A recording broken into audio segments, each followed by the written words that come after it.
ભગવાન મહાદેવે ખૂટિયાનો સ્વીકાર નથી કર્યો, ભગવાન મહાદેવે આખલાનો સ્વીકાર નથી કર્યો, ભગવાન મહાદેવે બુઢા બળદનો સ્વીકાર કર્યો. શું લેવા? જેને પોતાના જીવનને સમાજની સેવામાં સમર્પિત કર્યું છે એ છે બળદ. એ તો હવે આપણી પાસે આ બધા ટ્રેક્ટરો થયા, બાકી જઈને પૂછો કોઈ ખેડૂતને ખેતીનું સાધન મૂળ કયું? બળદ જ ને. બળદ વગર કોણ ખેડૂત ખેતી કરી શકતો હતો? ખેડૂતને જેને પૂછો, જીવન આખું આ બળદે તમારા ખેતરમાં કામ કર્યું અને ક્યારેક વર હારું થયું અને 10 કળશી બાજરો થતો હોય થયો ભાઈ 20 કળશી, તો ખેડૂત બળદ એમ કહ્યું કે થોડુંક મને 2 કળશી મારા માટે તરીકે ખાવા માટે ભડકું બનાવીને આપજો. કોઈ આશા નહીં, કોઈ અપેક્ષા નહીં.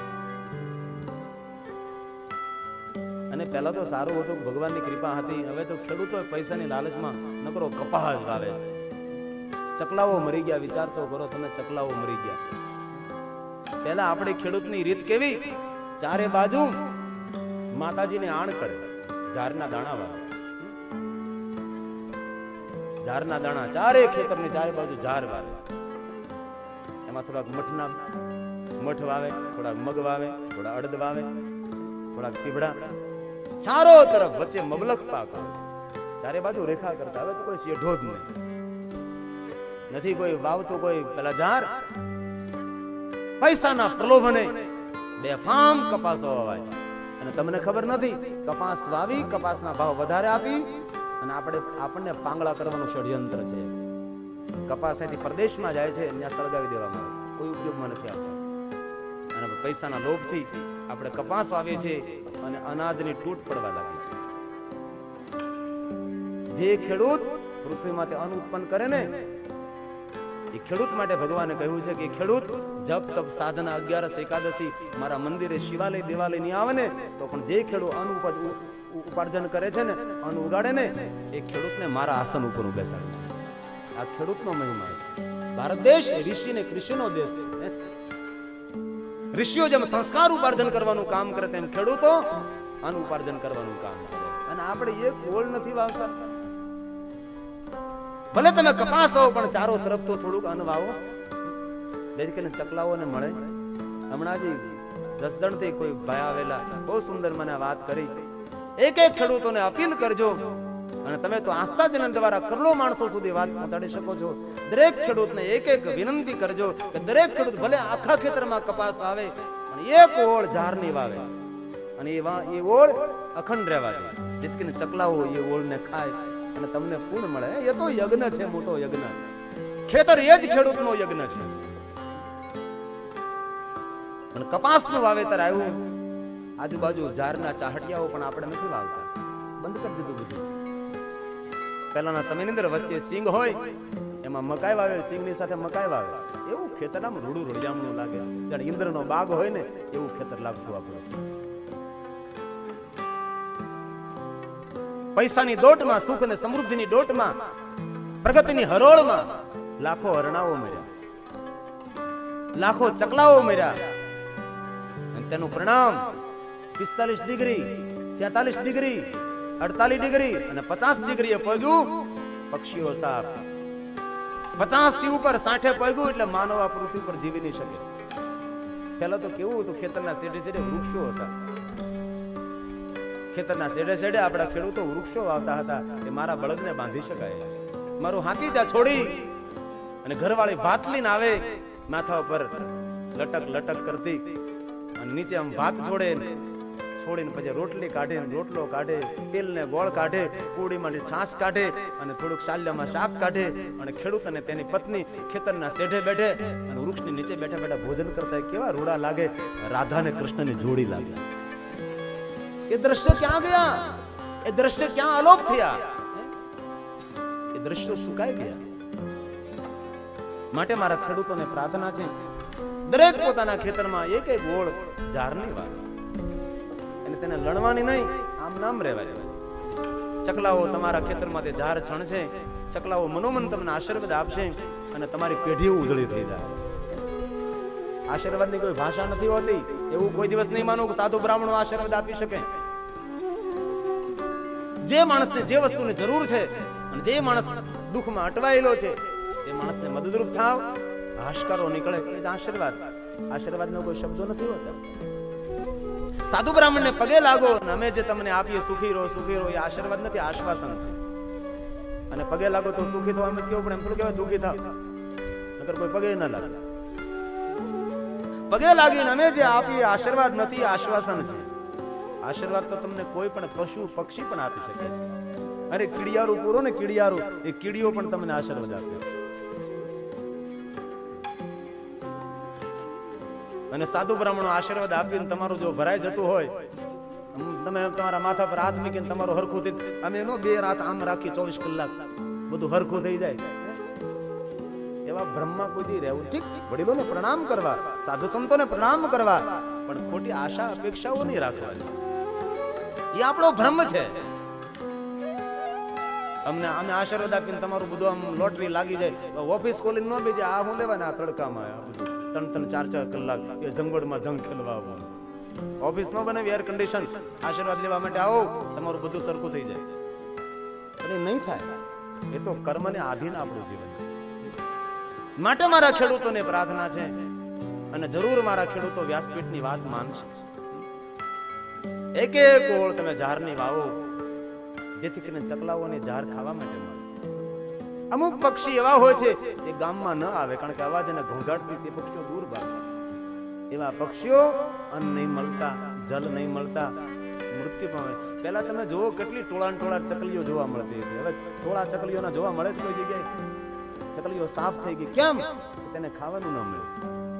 અરે આપણા પૂર્વજો, આપણા વડીલો ચકલાઓ માટે ખેતરની અંદર પેલું કુંડું બાંધતા હતા પાણીનું. કુંડાની અંદર પાણી ઉપર લટકાડ કરે, નીચે પાણી પીવા તેને આવવું ન પડે. પણ વૃક્ષ હોય, ઝૂંપડી હોય, વાડીએ મશીનની ઓરડી હોય, તેનું નેવું પડતું હોય, પાણીનું ભરીને લટકાવે. ચકલાઓ એમાંથી પાણી પીતા હોય. કોઈ ચકલાઓ અંદર નાતા હોય. ધૂળમાં જયારે ચકલાઓ ના ત્યારે સમજવું ચોમાસું નજીક આવ્યું. ગામડાના માણસો આવું આપણે બધું જોયું હોય છે. મહોક્ષનો અર્થ થાય બુઢો બળદ, વૃદ્ધ બળદ, થાકી ગયેલો બળદ. જીવન આખું ખેતરમાં કામ કર્યું છે. આ શેઠથી પહેલા શેઠે ફૂટપટી મૂકો ને તમે ઓળને માપી દો, એવી સીધી ઓળ. કેવી વાવણી કરી છે.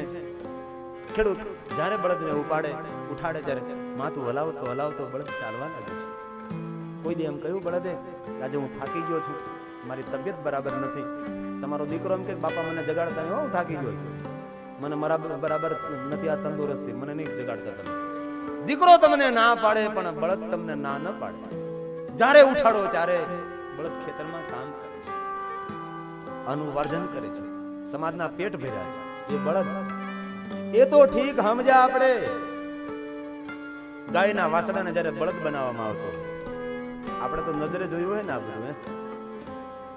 ગાય ઉભી રડતી હોય, ગાયના આંખમાંથી આંસુ ટપકતા હોય, અને ગાય વિનંતી કરતી હોય, હવે તો મારા દીકરાને ત્રાસ આપવાનું બંધ કરો.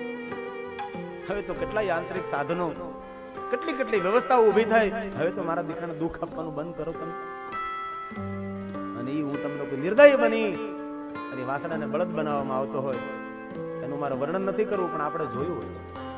મોત આડે થોડુંક વેળું રહી જાય, ફીણ નીકળી જાય મોઢામાંથી, જ્યારે વાસણાને બળદ બનાવવામાં આવતો ને ત્યારે મોત આડે થોડુંક વેળું રહી જાય. ગાય રડતી રહે અને વાસણાને બળદ બનાવી નાખી આપણે. ત્યાંથી પાછા નથી વળતા. વાંસનો ખપાટનો હુયો કરી ખટ કરતું નાક વીંધી નાખીએ આપણે, અને તેમાં રાહ નાખી દઈએ. નાકમાં કંઈક થોડુંક લાગે, બેનો અનુભવ હોય, નાક વિંધાવે, આંખમાંથી ટપ આંસુ પડી જાય, નાક વિંધાવે ને ત્યારે. અને આપણે હુયો નાખી, પેલો ખપાટનો બનાવીને વીંધી નાખીએ, તેને પછી પલોટીએ, અને પછી ખેતીમાં કામ જિંદગી આખી કોઈ આશા નહીં, કોઈ અપેક્ષા નહીં. કોઈ દી બળદ એમ ન કહે જિંદગી આખી તમારા ખેતરમાં કામ કર્યું છે, મને 1 વીઘો જમીન મારા માટે રાખો. દયાવાન કોઈ ખેડૂત હોય તો બળદની સેવા કરે છે, અને તે જ ખેડૂત ધન્ય છે જે ખેડૂત બળદની સેવા કરે છે. નિર્દય ખેડૂતનું લક્ષણ છે બળદના રૂપ ઉપરથી કળાય આવે. સમજો તેની પીઠ ઉપર ભરોળો થઈ ગઈ છે, નિર્દય ખેડૂત છે. પેલું મારે ને એટલે પેલી ભરોળ થઈ જાય, ત્યાંથી પાછો નથી વળતો, પૂછડું વરડે. ભગવાને કેવું સુંદર સીધું પૂછ આપ્યું હોય, મરડીને સર્પ આકાર બનાવી દીધો હોય છે. જે ખેડૂતના બળદના પૂછડા વાંકા સુકાવે ને, સમજો આ નિર્દય માણસ છે. આપણને શરમ આવવી જોઈએ. આપણો કાન કોક રોજ મરડે તો અને દરરોજ પૂછડું આપણે બળદના એટલું વળસડાવે, બળદના પૂછડામાં સર્પ આકાર બનાવી દીધો હોય. સમજો આ ખેડૂત નિર્દય માણસ. અરે બળદની તાકાત હોય ત્યાં સુધી તમે ભરો ગાડામાં ઠીક છે, પણ દોહરાવું દેવું ભરવાની જરૂર છે. આ બધા શબ્દો આપણે કાઠિયાવાડના એટલે સમજીએ. દોહરું ઊંટડા સુધી ભરી દઈએ, દોહરું પાછું ન્યા બેહી જાય. ગાડું ઉલ્લે નહીં ને એટલે બળદની બળ પ્રમાણે ગાડામાં વજન ભરો. થોડીક દયા બળદ પણ રાખો. જિંદગી આખે કામ કરે, જિંદગી આખે કામ કરે, નહીં આશા કોઈ નહીં અપેક્ષા. અને બળદ વૃદ્ધ બને છે. અને દેશના ખેડૂતો વૃદ્ધ બળદનું ગઢપણ પાળતા હતા.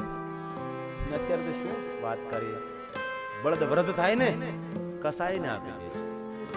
કેટલાય ખેડૂતોને જોયા છે, પોતાનો બળદ ગરડો થાય ને એટલે ખાટકીને આપી દે છે. અને જે ખેડૂત પોતાના બળદને ખાટકીને આપે ને એને મારો મહાદેવ માફ ના કરે. આ દેશની સંસ્કૃતિ છે. આ દેશના ખેડૂતો વૃદ્ધ બળદનું ગઢપણ પાળતા હતા અને અખૂટ રહેતા હતા. 7-8 વર્ષના દુષ્કાળ પડે ને તો મારા ખેડૂતોના ઘરમાં અન્ન નહોતા ખૂટતા. કારણ કયું? કારણ એ બળદની સેવા. પણ ક્યાં ગઈ એ બધી બળદની સેવાઓ? શું કરીએ? આ તો વૃદ્ધ બળદની સેવાની ક્યાં વાત કરો, વૃદ્ધ બાપની પણ સેવા કરવા તૈયાર નથી. બળદની વાત તો એક બાજુ રહી, વૃદ્ધ બાપની સેવા કરવા તૈયાર નથી આજના માણસ. જીવન આખું સમાજ માટે સમર્પિત કરી દીધું. ભગવાન મહાદેવે જોયું, ભગવાન મહાદેવ કે એ બળદ ધન્ય છે, તું ધન્ય છે, મેં જોયું છે. જિંદગી આખી આ ખેડૂતનું તે કામ કર્યું છે. માનવના અન્ન ભંડાર તે ભરી દીધા, માનવના પેટ ભર્યા. એ બળદ નહીં કોઈ આશા, નહીં કોઈ અપેક્ષા તે રાખી બળદ. ભગવાન મહાદેવ કહે બળદ, આ સમાજ તારી કદર કરે કે ન કરે, પણ હું જરૂર તારી કદર કરું છું. માટે હે બળદ, જા હું તને વરદાન આપું છું કે શિવાલયમાં મારી પૂજા થશે ને એ પહેલા તારી પૂજા કરવામાં આવશે. એ છે મોક્ષ, એ છે બુઢો બળદ. શિવાલયમાં જઈએ ને તો પહેલા આપણે નંદીને પગે લાગીએ. નંદી એ શું છે? નંદી એ વૃદ્ધ બળદ છે. ભગવાન મહાદેવ ખૂટિયાનો સ્વીકાર નથી કર્યો, આખલાનો નહીં, વૃદ્ધ નંદીનો સ્વીકાર કર્યો. એ નંદીની પૂજા શિવાલયમાં થાય. થાકી ગયેલો બળદ, ખેતીમાંથી નીકળી ગયેલો બળદ, તેની પૂજા આપણે કરીએ શિવાલયમાં. એ નંદી છે. પણ શું કરીએ? દુઃખની વાત છે, શિવાલયમાં જઈને પથ્થરના નંદીને પગે લાગે છે, પણ પોતાના બળદને ખાટકીને આપે છે. એને શિવાલયના નંદી પગે લાગવાનો કેવો અધિકાર છે? જે પોતાના બાપને પગે ન લાગતો હોય એને મહાદેવને પણ પગે લાગવાનો અધિકાર નથી. જે પોતાના બાપને પગે લાગે એ મહાદેવને પગે લાગવાનો અધિકારી બને. પથ્થરના નંદીને જેને પગે લાગતો હોય, પોતાના વૃદ્ધ બળદને માર મારતો હોય, વૃદ્ધ બળદને કસાઈને આપી દેતો હોય, ભગવાન શિવજીના શિવાલયની અંદર નંદીને પગે લાગવાનો તેનો જ અધિકાર છે જે ગાય માતાની સેવા કરે છે. એ ગાયની સેવા નથી કરતો ને તેને નંદીને પગે લાગવાનો અધિકાર નથી. નંદી એમ કહે તું મને પગે લાગે, મારી મા તો ભૂખી છે. ગાય માતાનો મહિમા છે અને ગાય માતા મહાન છે ને માટે તેનું સંતાન આ સમાજની સેવામાં સમર્પિત થયું છે. આપણા શાસ્ત્રોમાં કહ્યું કે જેને આંગણે ગાય હોય ને એમના આંગણે તીર્થો નિવાસ કરે છે. જેમના આંગણે એક ગાય હોય છે એની ગયેલી પેઢીઓ અને આવતી પેઢીઓ ગૌલોકને વૈકુંઠ લોકને પ્રાપ્ત થાય છે. જેના આંગણે એક ગાય હોય છે. અને શું કરીએ, આજના માણસને ભેંસનું દૂધ ભાવે, ભેંસનું દૂધ ખાય ખાય. એ તમે કહો છો, હું નથી કહેતો. પાડા જેવા થાય, હું નથી બોલ્યો, તમે બોલ્યા. ગાય માતાનો મહિમા છે. જેના આંગણે એક ગાય હોય ને એમનું આંગણું તીર્થ કહ્યું છે. માટે આ ગામની અંદર મારા ખેડૂતોને વિનંતી છે કે જો તમારા આંગણે ગાય હોય તો તમારા આંગણાને અમારી શિવપીઠ લાખ લાખ પ્રણામ કરે છે. જો તમારા આંગણે જો એક ગાય હોય તો સમજો તમારું આંગણું ગૌલોક સમાન છે. ભલે વધારે નહીં પણ એક તો ગાય આપણે હાંચવી શકીએ ને. આપણે 5 ભેહોને રાખી શકીએ છીએ, એક ગાયને કેમ ન રાખી શકીએ? અને શંકર ભગવાનને દૂધ ગાયનું ચડે, ભેંસનું નહીં. મહાદેવને દૂધાભિષેક, ગાયના દૂધનો અભિષેક થાય છે. ભેંસના દૂધનો નહીં.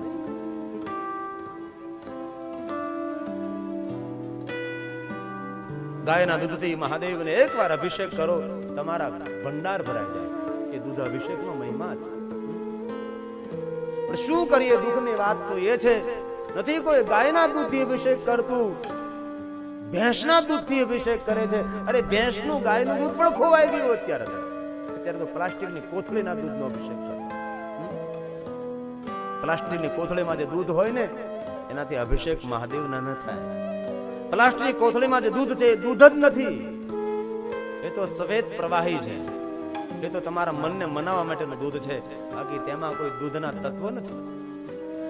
તો ઠીક છે, કાળો ચા ન પીવો પડે, કાવો લીંબુના પાન નાખેલો, માટે આપણે કોથળીના દૂધનો ચા પી, બાકી એમાં ફરક કઈ.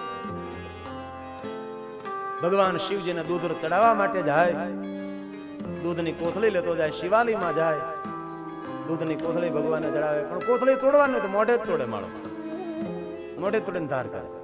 આમ કઈ હોય લાગે. જો આપણે શક્તિ હોય તો આપણે એક આંગણે ગાય રાખીએ, ગાયની સેવા કરે. જે ગાયની સેવા કરે ને તેને કોઈ પણ દેવની સેવા ન કરે ને, બધા દેવતાઓની સેવા ગાયની સેવામાં સમાયેલી છે. આપણે કહીએ ને કે ગાયની સાથે 33 કરોડ દેવતાઓ છે. એક ગાયની સેવામાં 33 કરોડ દેવતાઓની સેવા સમાયેલી, એ છે ગાય માતા. ગાય માતાનું દૂધ ખવાથી બુદ્ધિની વૃદ્ધિ થાય, ભેંસનું દૂધ ખવાથી શરીરની વૃદ્ધિ થાય.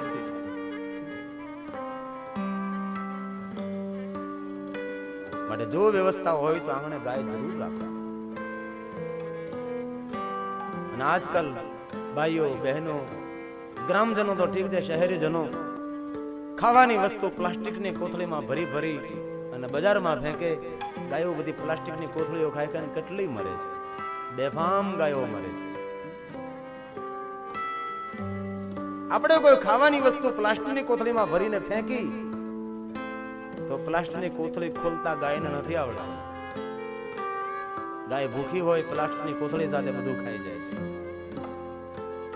અને પ્લાસ્ટિકની કોથળીઓ ખાઈ ખાઈ અને કેટલી ગાયોના મૃત્યુ થાય છે. માટે મારા ભાઈઓ બહેનોને પ્રાર્થના છે, કોઈ પણ ખાવાની વસ્તુ, શાકભાજીના ટુકડા હોય, કેળાની છાલ હોય, ઘરની અંદર વાસી રોટલી હોય કે વાસી પદાર્થો હોય, બિસ્કિટ હોય કે પાઉં હોય કે કોઈ પણ વસ્તુ હોય, નાખી દેવાની વસ્તુ ખાવાની હોય, એ પ્લાસ્ટિકની કોથળીમાં ભરીને કોઈ ફેંકી દેવી. પ્લાસ્ટિકની કોથળીમાં ભરીને જો એ ફેંકી અને એ ગાય ખાઈ જાય અને જો ગાય તડપીને મૃત્યુ પામે તો ગૌહત્યાનું પાપ કોને લાગે? જેને પ્લાસ્ટિકની કોથળી ફેંકી તેને ગૌહત્યાનું પાપ લાગે છે. માટે આપણે પણ સાવધાન રહીએ. અને પ્લાસ્ટિક એ પર્યાવરણને બહુ નુકસાન કરે છે. પ્લાસ્ટિકની વસ્તુનો ઉપયોગ કરવાનો ઓછું કરો. પ્લાસ્ટિક એ પર્યાવરણ માટે ખતરો છે. આજે પ્રદેશમાં કેટલા લોકો સાવધાન બની ગયા છે. પ્લાસ્ટિકની કોથળી કોઈ રોડ ઉપર ફેંકે ને તેને દંડ થાય. આપણે તો બેફામ પ્લાસ્ટિકની કોથળીઓ ફેંકીએ, માવો ખાય ને કાગળ ફેંકી દઈએ, ગુડકાના પેકેટ ફેંકી દઈએ. સારા માણસો, સજ્જન માણસો કચરો જ્યાં ત્યાં ન ફેંકે. આ શરણ જયંતિ ઉજવણીમાં નરેન્દ્રભાઈ બહુ સુંદર વાત કરી હતી કે આપણા ગુજરાતને 50 વર્ષ પૂરા થયા છે, તેમાં વિશેષ કાંઈ ન કરો પણ કમસે કમ એટલું તમે યોગદાન કરજો કે કોઈ જગ્યાએ કચરો નહીં ફેંકતા. એટલી આ માણસે વાત કરી. એટલી જો સેવા કરશો ને તો પણ મારા ગુજરાતની સેવા છે. અને આપણે તો માવો ખાતા જઈને કોથળી છોડી દઈએ, કાગળ ફેંકતા જાય, જ્યાં ત્યાં થૂકતા જાય. થૂકવું એ અસભ્યતાનું પ્રતીક છે. સજ્જન માણસને તમે થૂકતા ન જુઓ. અને આપણે તો હાલતા જઈને પિચકારી મારતા જાય. એકવાર માણસ થૂકે ને, એક દિવસની આયુષ્ય તેના જીવનમાંથી ઓછી થઈ જાય છે. થૂકવાથી લાળ ગ્રંથિનો વ્યય થાય અને મુખમાં લાળ ગ્રંથિ આવતી બંધ થઈ જાય ને તો માણસનું તત્કાલ મૃત્યુ થાય. બીમાર પડીએ ને ડોક્ટર પાસે, ડોક્ટર શું કહે? મુખ ખોલો. દાંત નથી ગણવા, તું બોખો છે, દાંત વાળો છે, પણ તારા મુખમાં લાળ ગ્રંથિ આવે છે, એને જોવું છે. અને કિંમતીમાં કિંમતી લાળ એ બધી થૂકી થૂકીને આપણે ફેંકી દઈએ છે. ખારા રે દરિયામાં મીઠી કે વીરડી. એ કઈ વીરડી? દરિયામાં કોઈ કૂવો નથી ગાળ્યો આપણા માટે. ખારો રે દરિયો, આખું શરીર ખારું છે. રુધિર ખારું, પસીનો ખારો, હે બધી જ વસ્તુ ખારી શરીરની અંદર. લાળ ગ્રંથિ મીઠી હોય છે, હોય કે નહીં મીઠી? રુધિર ખારું હોય, પસીનો ખારો હોય, લાળ ગ્રંથિ મીઠી, એને અમૃત કહ્યું છે, અધરામૃત. મુખની અંદર જે લાળ છે ને અમૃત છે, અને મુખમાં જો લાળ આવતી બંધ થઈ જાય ને તો માણસને ભયંકર રોગ થાય છે. અને કિંમતીમાં કિંમતી અમૃત એ માવો ખાઈ ખાઈને થૂકી નાખે છે. અને આજના યુવાને પોતાની યુવાનીને થૂકી નાખી, થૂકી થૂકીને ખૂણા ભરી દીધા. પ્લાસ્ટિક ગાયો ખાય, મૃત્યુ થાય, અને અનેક ગાયોના મૃત્યુ થાય. મેં તો મારી નજરે જોયું છે.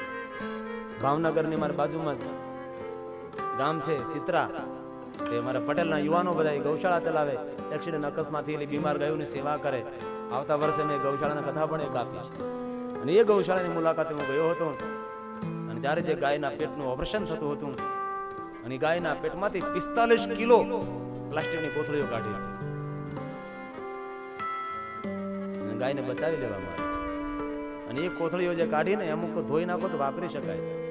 એમાં પ્લાસ્ટિકની કોથળી એક ખોલી, તેમાંથી તો કેળાની છાલ, શાકભાજીના ટુકડાઓ, બટર પાઉં, કાટેલી ચમચી, નેન કટર, પેલા ખોટા ઝાંઝર, જે નકામી વસ્તુ હોય ને એ બેને કોથળીમાં ભરીને પેક કરીને કચરા પેટી નાખી દે. એ ગાયો ખાઈ જાય. માટે આપણે તો ગામડાના માણસો, આપણે તો સમજદાર માણસો છીએ. ગાયની સેવા ન કરો તો કોઈ વાંધો નહીં, પણ આપણા હાથથી કોઈ ગાયની હત્યા ન થાય એની કાળજી તો આપણે લેવાની ને. કેટલા કેટલા ગૌ ભક્તો આંદોલન કરે, ગૌહત્યા બંધ કરો, ગૌહત્યા બંધ કરો, ગૌહત્યા બંધ કરો. પણ આપણે લાખ આંદોલનો કરશું, આ જગતમાં ગૌહત્યા બંધ નહીં થાય. પણ ઉપર બેઠેલા માણસો નિયમ એવો બહાર પાડે કે દેશમાં જે ગાયની હત્યા કરે તેને ફાંસીની સજા, તો રાતોરાત ગૌહત્યા બંધ થઈ શકે છે. પણ કરવું જ કોને? આપણે વાતો કરવી છે. માટે ગાયનું જતન થાય, ગાયની રક્ષા થાય એવા પ્રયાસો આપણે સૌએ કરવાના છે. માટે ભગવાન મહાદેવજી મોક્ષનો સ્વીકાર કર્યો છે, બુઢા બળદનો સ્વીકાર કર્યો છે. શિવાલયની અંદર જે આપણે નંદીની પૂજા કરીએ છીએ એ વ્રત બળદની પૂજા છે. માટે આપણા બળદોની આપણે સેવા કરીએ. અમારા સારકુલાની બાજુમાં કરજાળા ગામ છે. એ કરજાળા ગામની અંદર બધા જ ગામના ખેડૂતો ભેગા થઈ અને એક બળદશાળા, વ્રત બળદશાળા ખોલી છે. ગામના બધા જ વ્રત બળદો એક જગ્યાએ રાખવામાં આવે, તેના ઉપર માણસો ગોઠવી દેવામાં આવે, તેની સેવા કરે, તેને પાણી પાય, તેનું લાલન પાલન કરે. અને બળદ પછી વધારે ગરડો થઈ જાય, પડખું ફરી ન શકે તો બળદને પકડી અને બીજું પડખું ફેરાવે, નીચે હાદરા નાખે, નીચે કુવળ નાખે. કુવળ કયો ને, કુવળ પેલો ઘઉંનું કુવળ નાખે અને પડખું પર, જેથી કરીને ભાઠા ન પડે. તેને આવી સેવા સેવાધારી માણસો કરે છે. અને જે માણસ સેવા કરે છે એ જ પોતાના જીવનને શણગારે છે. બાકી પોતા માટે તો કાગડા કૂતરાઓ જીવે છે. તો આપણા મને કાગડા કૂતરામાં ફરક કયો? હે, માનવ તો તેને કહેવાય કે પોતા માટે નહીં, સમાજ માટે જીવે. માનવ તેને કહેવાય બીજાના સુખ માટે જીવે. માનવ તેને કહેવાય જગત કલ્યાણ માટે જીવે. બાકી પોતાના માટે જે જીવે ને તેને માનવ નથી કહ્યો. એ તો કાગડા કૂતરાઓ સમાન છે. પેટ તો કાગડા કૂતરાઓ ભરે છે. આપણા પેટ માટે જો આપણે જીવતા હોય તો એને જીવન નથી કહેવાતું. જીવન તો તે જ છે, સેવાકી પ્રવૃત્તિ કરે છે, સમાજ કલ્યાણના કાર્યો કરે છે, જગત હિતના કાર્યો કરે છે. એવા સેવાધારીઓ પોતાના જીવનને શણગારે છે. જે પોતાના જીવનને સમાજની સેવામાં સમર્પિત કર્યું છે એવા સેવાધારી માણસોને મારી વ્યાસપીઠ લાખ લાખ પ્રણામ કરે છે. એને જ પ્રણામ થાય, તેની જ વંદનાઓ થાય. જે સેવા કરે છે, કોઈ ગાયોની સેવા કરે, કોઈ પક્ષીની સેવા કરે છે, કોઈ વૃક્ષો ઉગાડે છે, વૃક્ષનું જતન કરે છે. એ વૃક્ષ પ્રેમીઓ, ગૌ પ્રેમીઓ, પક્ષી પ્રેમીઓ, વન પ્રેમીઓ, એવા સેવાધારી માણસોને તો આપણે જેટલા વંદન કરીએ એટલા ઓછા છે. એમાં જ જીવનનો શણગાર છે. તો સવારે ઉઠ્યો નથી, નાયો નથી, સિરાયું નથી, બેઠો નથી, બપોર જેવું ખાધું નથી, ઉતો નથી, અને 5 સાડા 4 થાય એટલે ગામના ઓટલા ભાંગવા આવી જાય, વાળું થાય એટલે વાળું કરીને પાછો હોઈ જાય ડરક કરીને. આને કઈ જીવન કહેવાય? ખાઈ ખાઈને ગાગર જીવડા પેટ કર્યા છે. આ કઈ જીવનનો શણગાર છે? જીવનનો શણગાર સમાજની સેવામાં છે, સમાજની કલ્યાણમાં આપણા જીવનનો હિત અને કલ્યાણ છે. માટે ભગવાન મહાદેવ સેવાના પ્રતીક રૂપે નંદીનો સ્વીકાર કર્યો છે. ભગવાન શિવ અને શક્તિનું પ્રાગટ્ય થયું. સૂર્ય ને ચંદ્ર ને વાયુ ને તેજ ને આકાશ નહીં, પોતાના પ્રકાશથી પ્રકાશિત છે. ભગવાન શિવ અને શક્તિ દ્વારા અદ્ભુત એક પુરુષ પ્રગટ થયા. કમલ જેવા નેત્રો, મનોહર શ્રેષ્ઠ જેમની આકૃતિ, દિવ્ય રૂપ ધારી. હવે ભગવાન શિવ અને શક્તિ દ્વારા જે પુરુષ પ્રગટ થાય એ પુરુષ કે જેમ તેમ તો ન જ હોય, દિવ્ય પુરુષ પ્રગટ થયો છે. રૂપ કેવું?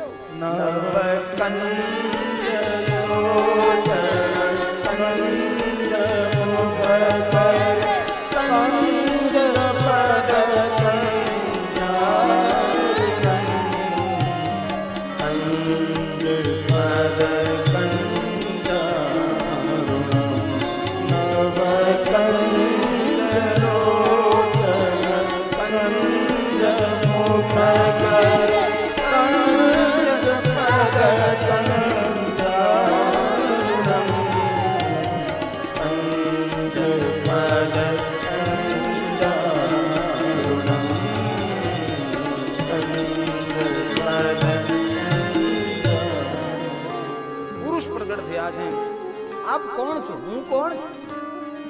પ્રધાન પુરુષ અને પ્રકૃતિ કહે છે. બ્રહ્મ તત્વમાંથી પ્રગટ થયેલા અમે પ્રધાન પુરુષ પ્રકૃતિ, અમારું નામ શિવ અને શક્તિ છે. અમારા દ્વારા તમે પ્રગટ થયા છો. તમારું નામ વિષ્ણુ રહેશે. સૂર્ય, ચંદ્ર, પૃથ્વી કાંઈ પ્રગટ નથી થયું. ત્યારે પ્રધાન પુરુષ, પ્રધાન પ્રકૃતિ, શિવ અને શક્તિ દ્વારા ભગવાન વિષ્ણુનું પ્રાગટ્ય થાય. અને ભગવાન શિવ કહે છે તમારું નામ વિષ્ણુ રહેશે. વિષ્ણવતે